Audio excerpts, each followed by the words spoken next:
welcome back. Enjoy your drinks, ladies. Thank you. So I just wanted the three of us to just chat around your experiences and the stories that you have shared with me. And I know we always talk about forgiveness, which is the hardest thing that someone can do. It's easy to say forgive, forgive, but to actually do it is not easy.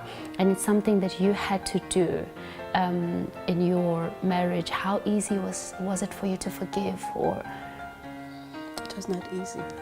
It was not easy because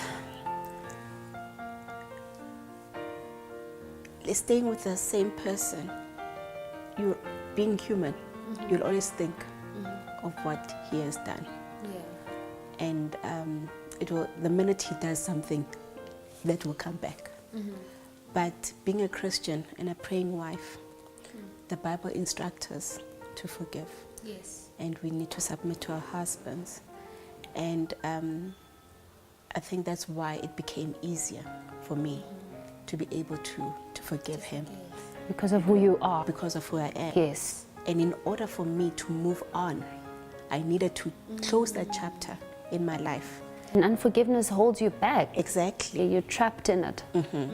And so for that reason, it became easy to forgive him. It became easy to move on, you know. Obviously, it was not about him alone. It was his family as well. I needed to forgive my mother-in-law as A part to play in your marriage being the way it was. No, true. And that as well was another pain in my heart, because each time when I saw her, that came back. The anger, you know, the bitterness and everything came back. But I had to remember that being a child of God, you need to forgive. You know, forgave us. No, true. All the things that we did to And him. the Bible instructs us, exactly, the Bible instructs us that we need to forgive. It instructs us that you need to forgive, because it said in the Lord's Prayer, He forgives us trespasses as we forgive those who trespass against us. Now let's talk about prayer, because prayer is very important. And how important was it for you in your marriage and what you were going through? It was very important because the times when there was no one to talk to, because there are those times. You will surround yourself with family, you'll surround yourself with friends, you'll bury yourself in work, but there does come that time when there is nothing and no one. And that is when you have to go and speak to this one person who created you, who created him too, by the way. So it was very important, and very deliberate prayer in my particular walk. It was very deliberate prayer, praying for me more than anything, because as much as the time was caused by the two of us, perhaps escalation of emotions on his part, but for me, being in that valley space, it was more, can I just find myself in your will? And so that's what most of it was about. The prayer needed to be deliberate. Fix me. Fix me. For your purpose. Then everything else will follow, which speaks true to the Bible. It says, seek ye first the kingdom of God, and everything else will be given to you. So for me, during that time, particularly this very point in time, it was very key, because I needed to know what the mind of my Father was for me in this mess. And that was very important. And it wasn't just structured prayer, as in I'm down on my knees and I'm praying. Even when I was struggling to get out of bed, I was praying. Even when I was in the bath trying to figure out, should I really go to work, I was praying. God help me. Even when I'm trying to figure out, should I really eat? I really have to, but do I really have to eat? I was praying. Feel like it. During those little times, it was conversation. It was conversation with my Father. And a Father who knew how broken I was at that point, and how I needed Him to fix me, because I couldn't. On your own? I couldn't. Oh, you couldn't. I couldn't, and I needed Him to fix this. And this, the common person in this was me. So I needed my God show me how to be the me that he sees. So prayer is very important. It was critical. It was pivotal, because in the absence of prayer, there's other voices. Oh, yeah. So you needed to know which direction you were going. And which voice to listen to. Which voice to listen to. So prayer was very critical.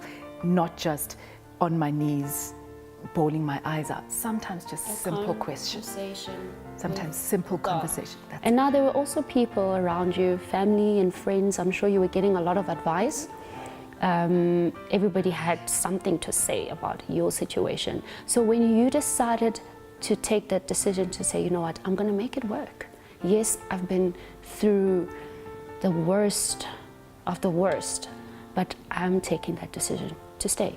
Did you get people who judged you for that? Yes, actually, yes, you do, and it only takes you to be bold and to know what you want and to stand your ground, because it comes back to that commitment, to the vows that you made. Because they were not there when you took that commitment. And it comes back to, are you pleasing them or are you pleasing you? Because now you need to introspect yourself of what you want in life. And if this is what you want, then you go for it. You know, my friends would say, you are mad after everything that you've Imagine, like, I would have left. What is she still doing there? Come on. They would say, you are mad. Why? After all that, you can find someone else. I mean, that's the easy way out. You can find someone else. But you know what? I stood by my husband to the last.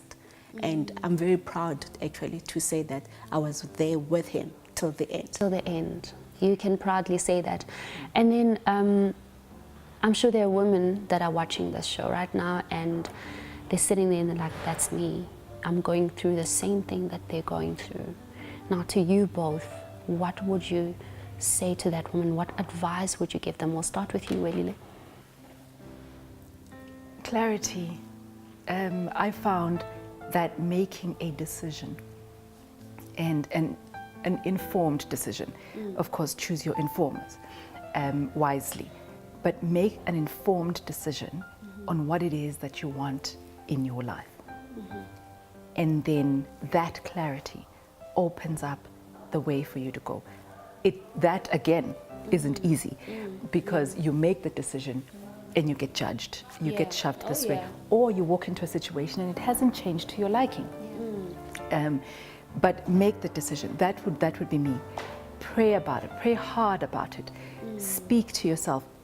Introspect. Understand who you are, what you are, where you are going, and what you want your legacy to be, and who the important people are in that decision that you're making. In my case, the important people were my children. I needed to see the legacy from there to before I move ahead. I want my children to understand 1, 2, 3. And in order for that to happen, I need to make this decision. And that became, making the decision was easy.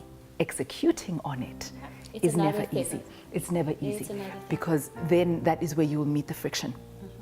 But if you have made the decision and you are convicted by that decision, there is no doubt in your mind, then you always fall back on that decision when things don't go as you thought they would. And Ma, what would you say? I'm not even going to add. She said her mouth. She said it all. But you know what? On a lighter note, I think it's all about you, what you want. No one can change. No one can tell you what, you know. It's the choices that you make in life. And whatever choice you make, you have to live with that choice. I made a choice that I wanted to go back to my husband. And I wanted to make my marriage work, you know. And that's a choice that I took. And for me, I paid the consequences of it, whether be it him leaving me early. That's a price that I had to pay, you know. And maybe sometimes there are different prices that we'll all go through, you know. Maybe yours might be lighter than mine, or yours may be worse. I don't know what's worse than death. But then, you know, the thought that I'm not going to see my husband again, my children are not going to have a father again, that on its own is painful enough. But it brings me joy to know that at the end, we were at peace with each other. We had, you know, I can say that he loved me, I loved him. You know, we were okay with each other. We were lovey-dovey's, you know, that first love that I craved for. That honeymoon phase. Moon phase that I craved at the last of his life. It was there. I found it. And that for me brings me joy. That's what I find comfort in, knowing that my husband loved me. That is amazing. Ladies, it has been amazing having you on our show, and I thank you for the wisdom. I thank you for the advice and the guidance and just the will to share your story. I'm sure it wasn't easy, but I'm sure that someone out there has received something from hearing you speak out about your situations. Now, listening to the stories of our guests, it just shows just how strong we are as women. And it also demonstrates the importance of attaching yourself to God when you're going through problems or hardships in your life and in your marriage. But I want to encourage someone, maybe you're at home, you're in a broken marriage and you have lost all hope.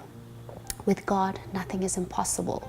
Seek God, for He says, seek me and you shall find me. Seek the will of God for your life. Seek His guidance. He will guide your steps, for He says that He has the plans for you, to prosper you, to give you a future and a hope. Until next time, cheers! Cheers.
monwana tshepedišitše tšona baby ke re ke ya go nyala nna le wena baby re tla kgawa tšhekilego ke re ke ya go rata dipala monwana tshepedišitše tšona baby ke re ke ya go nyala nna le wena baby re tla kgawa tšhekilego ke re ke ya go rata